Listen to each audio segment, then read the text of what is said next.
Journalist TV Rajya Sabha సభ్యునిగా రెండోసారి అవకాశం రావడంతో బీఆర్ఎస్ పార్టీ గెలుపు కోసం నిరంతరం తాపత్రయపడుతున్నారు వద్దిరాజు రవిచంద్ర. అటు ఖమ్మం ఇటు మహబూబాబాద్ పార్లమెంటు నియోజకవర్గాల్లో పార్టీ అభ్యర్థుల గెలుపు కోసం కృషి చేస్తున్నారు. తన శక్తికి మించి ఆయా నియోజకవర్గ నేతలను సమన్వయం చేసుకుంటూ పార్టీ వీర విధేయునిగా ప్రచారాన్ని తన భుజస్కంధాలపై ఎత్తుకున్నారు. వివాదరహితునిగా గులాబీ పార్టీ గెలుపు కోసం గ్రామ స్థాయి నుంచి జిల్లా స్థాయి నేతల వరకు కలుపుకుపోతున్నారు.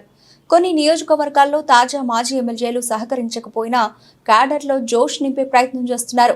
వద్దిరాజు రవిచంద్ర శ్రమకు మించి చేస్తున్న రాజకీయ ప్రచారంతో అభ్యర్థుల గెలుపు అంశం పక్కన పెడితే గాయత్రి రవి కమిట్మెంట్ పై పలువురు నేతలు హర్షం వ్యక్తం చేస్తున్నారు. అందరూ ఆ తరహాలో కష్టపడితే పార్టీకి మంచి భవిష్యత్తు ఉంటుందని పేర్కొంటున్నారు. వద్దిరాజు రవిచంద్ర ప్రచార అంశంపై పొలిటికల్ అనలిస్ట్ మారెడ్డి నాగేందర్ రెడ్డి విశ్లేషణ. పార్లమెంట్ ఎన్నికల ఓటింగ్ ప్రక్రియకు మరో 45 గంటల సమయంలో 11వ తేదీ సాయంత్రం 5 గంటల వరకు ప్రచారం సమాప్తం కానున్న నేపథ్యంలో బీఆర్ఎస్ పార్టీ మాత్రం తీవ్రంగా శ్రమిస్తుంది.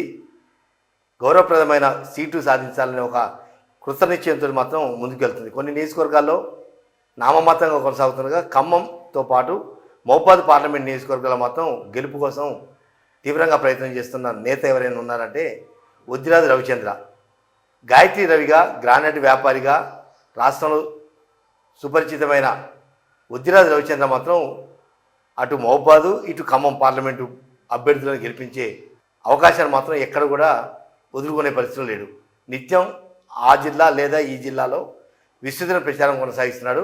మొత్తం మీద 2023 నవంబర్లో జరిగిన ఎన్నికల్లో బీఆర్ఎస్ పార్టీ బోల్తా పడిన తర్వాత ఆ పార్టీ నేతల్లో కానీ కార్యకర్తలు కొంత నైరాశ్యం నెలకొంది. ఈ నేపథ్యంలోనే జరుగుతున్న పార్లమెంట్ ఎన్నికల్లో ఎట్టి పరిస్థితుల్లోనూ అటు ఖమ్మం ఇటు మహబూబాబాద్లో 2 సీట్లలో ఏదో ఒక సీట్లో గెలుపు సాధించాలని ఒక కృతనిశ్చయంతో మాత్రం వద్దిరాజు రవిచంద్ర తన భుజస్కంధాలపై ఆ బాధ్యతను తీసుకున్నారని చెప్పవచ్చు.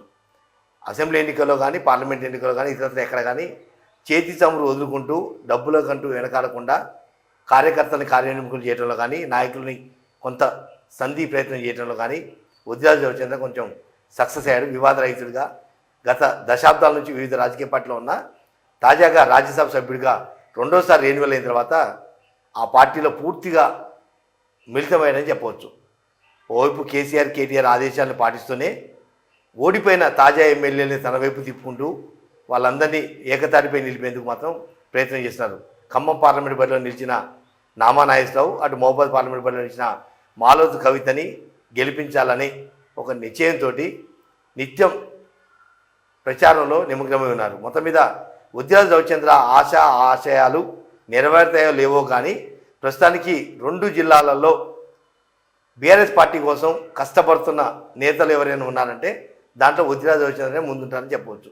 వాస్తవంగా పార్టీలో కొంత క్యాడర్లో స్తబ్దత నెలకొంది. దాంతోపాటుగా మొన్నటి వరకు మోనార్కిజం వ్యవహరించిన ఆనాటి ఎమ్మెల్యేలు ఓడిపోయిన తర్వాత తాజా మాజీలు ప్రస్తుతం మాకెందుకులే అనే ఒక ఉదాసీనత మాత్రం వాళ్ళలో కనపడుతుంది. వీళ్ళందరినీ ఏకతాటిపై నిలిపేందుకు మాత్రం వద్దిరాజు రవిచంద్ర తన వంతు ప్రయత్నం చేస్తున్నారు.